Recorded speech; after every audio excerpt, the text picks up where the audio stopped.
সকাল বন্ধুরা, চলে আসলাম আবার একটা রান্নার ভিডিও নিয়ে। তো দেখো বন্ধুরা, এখন আমি উচ্ছে ভাজছি। আর উচ্ছেটাকে ভালো করে গোল গোল করে কেটে নিয়েছি। নিয়ে এটা আমি লাল লাল করে ভেজে নেবো। তার আগে বলি, আমি তেলের মধ্যে পাঁচফোড়ন দিয়েছিলাম। পাঁচফোড়নটা যখন একটু লাল লাল হয়ে গেছিলো, তারপরে আমি উচ্ছে দিয়ে উচ্ছেটাকে ভেজে নিচ্ছি। তেল একদম কমে গেছে, বেশি তেল নেই। আর তেল দেবো না, এই তেলের মধ্যেই হবে। কারণ আমি আজকে বানাচ্ছি উচ্ছের ঝাল সর্ষে বাটা দিয়ে। এই দেখো, এর মধ্যে কাঁচা লঙ্কা সর্ষে বেটে নিয়েছি, তার মধ্যে নিয়েছি নুন আর হলুদ, আর কিছু নেই। আর এইটাই আমি এর মধ্যে দিয়ে দেবো। আর বেশি ভাজবো না, আর একটু ভাজবো, কারণ তেল নেই তো, পুড়ে পুড়েই যাবে। কারণ আমি আর বেশি তেল দেবো না, অল্প তেলের মধ্যেই করব। মেয়ের বক্তব্য হচ্ছে এখন আমি কম তেলে খাবার খাবো, কিন্তু সুযোগ পেলে আবার সেটা তেল ফাস্টফুড সব হয়ে যাচ্ছে। এখন যেহেতু নতুন জিম করছে, সেই কারণের জন্য আমাকে এখন বলে গেছে কম তেলে রান্না করবে। তো চলো কম তেলেই তো রান্না করি, কিন্তু কিছু কিছু রান্না একটু তেল লাগে। তো এখানে ভাত হয়ে গেছে। মেয়ের আজকে টিফিনে দিয়েছি কি, তোমাদের দেখাই চলো। আজকে টিফিনে দিয়েছি, ঝুড়ি চাপা আছে, এখানে আছে ভাত, আলু সেদ্ধ, ডিম সেদ্ধ আর টমেটো সেদ্ধ। তো এটাও ভীষণ ভালোবাসে খেতে, কাঁচা লঙ্কা তেল দিয়ে মেখে ভীষণ খেতে ভালোবাসে। তো এটাই দিয়ে দিয়েছি। আজকে তরকারি বানাইনি, কারণ আমার আর ইচ্ছা করছে না। কোকোসোনা এখানে ঘুমোচ্ছে। আর এখন বাজে ঘড়িতে সকাল 8:30। আর আমার বাসি কাজ সব হয়ে গেছে। এই যে বিছানা টিছানা পরিষ্কার হয়ে গেছে, ঘর দোর মোছামুছি হয়ে গেছে, ওই ঘরটাও পরিষ্কার হয়ে গেছে, একদম ঝকঝক চকচক। আর একজনের পাত্তা নেই। তো আমি আর ভাজবো না, কারণ 8:30 বেজে গেছে। মাম্পি 9টার মধ্যে বেরোবে। আর আমি এই জন্য সর্ষে বাটাটা দিয়ে দিলাম এর মধ্যে, দিয়ে একটু নেড়েই জল দিয়ে দেবো। সর্ষে বাটা দিয়ে আর উচ্ছের ঝাল খেতে কিন্তু দারুণ হয়। তোমরা একবার বাড়িতে বানিয়ে খেয়েও। তাহলে এর মধ্যে একটু জল দিয়ে দিই, আর বেশি নাড়াঘাটা করা যাবে না। বাবা রে কষো বাবা, দেখো জল দিয়ে দিয়েছি। জল দিয়ে আর আমি ভাবছি কি, আমি ফোনটা অন করেছি কিন্তু আমি পজ করে রেখে দিয়েছিলাম। যাকে আমি জল দিয়ে দিয়েছি, দিয়ে আর এখন চাপা দিয়ে দেবো। এটা সেদ্ধ হোক। 8:30 বেজে গেছে, ও খাবারটা 9টার মধ্যে বেরোবে। এখানে বরমশাই চা বানিয়েছে, চা বানিয়ে খেয়েছে নিজের মতন করে, কিন্তু এর মধ্যে চিনি নেই। ও চিনি ছাড়া সকালে চা খায়। তো আমি এর মধ্যে আবার একটা দুটো বাতাসা দিয়ে ফুটিয়ে তারপর আমি চা খাবো শান্তিভাবে বসে বসে। এখন না, পরে। আগে মেয়ের জন্য খাবারটা গুছিয়ে নিই, আর ও বেরিয়ে যাক তারপর। তো দেখো উচ্ছেটা কি ভালো লাগে না দেখতে, খেতে কিন্তু খুবই ভালো হয়। আর এর মধ্যে একটু ফোঁটা মিষ্টি দেবো, একটু ফোঁটা মিষ্টি দিলে তার একটা স্বাদ অন্যরকম এসে যায়। ঝোল ফুটতে শুরু করেই দিয়েছে। এটা ফুটে গেলে যখন একটু শুকিয়ে যাবে, মাখা মাখা হয়ে যাবে, তারপরে নামাবো। এটা কোনো ঝোল থাকবে না।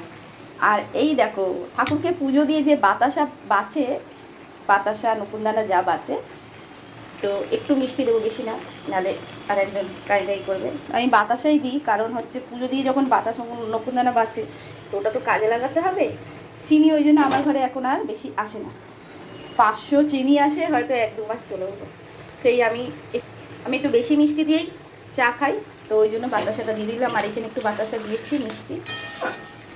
যেহেতু এটা নিরামিষ, এর মধ্যে কোনো পেঁয়াজ আদা রসুন কিছু নেই, একদম পরিষ্কার ফ্রেশ, তার জন্য আমি এখানে ঠাকুরের ওই বাতাসা নকুনদানা দিই। আর আঁশের দিন দিই না। এই যে এখানে আমি চাপা দিয়ে রেখে দিয়েছি। আর এই যে আমার রান্নাঘরের সমস্ত মশলার জায়গা। তো যত কৌটো দেখছি, অত কৌটোতে কিছু নেই, সবই খালি, সবই খালি। একটা দুটোতে হয়তো একটু আধটু আছে। আর এই পরিষ্কার রাখি, চেষ্টা করি পরিষ্কার রাখার, কিন্তু ধুলোকে তো আটকানো যায় না, ধুলো ঠিকই আসে। তো এই মুহূর্তে আপাতত পরিষ্কার আছে, তারপরে আবার যখন ময়লা টয়লা হবে, ধুলো হবে, আবার পরিষ্কার করব। আর এই পেপারগুলো চেঞ্জ করে দিলে আর একটু বেশিই পরিষ্কার লাগে। তো দেখো, আমাদের মাননীয় মুখ্যমন্ত্রী এখানে বসে আছে। তো চাপা দিয়ে বন্ধ করে, বাবারে। এই মিট কেসটা আমার ননদ আমাকে পাঠিয়ে দিয়েছে, যেহেতু উনি এটা রাখবে না তাই। আর আমি ভীষণ ভালোবাসি পুরোনো দিনের ফার্নিচার, তো আমি ওই জন্য এটা যত্ন করে সুন্দর করে রেখেছি। আগামী দিন যদি আমার রান্নাঘরে যদি সেরকম কোনো ব্যবস্থা থাকে, আমি একে রং করে নিয়ে আমি এটা ঘরের রুমের ভেতরেই রাখবো।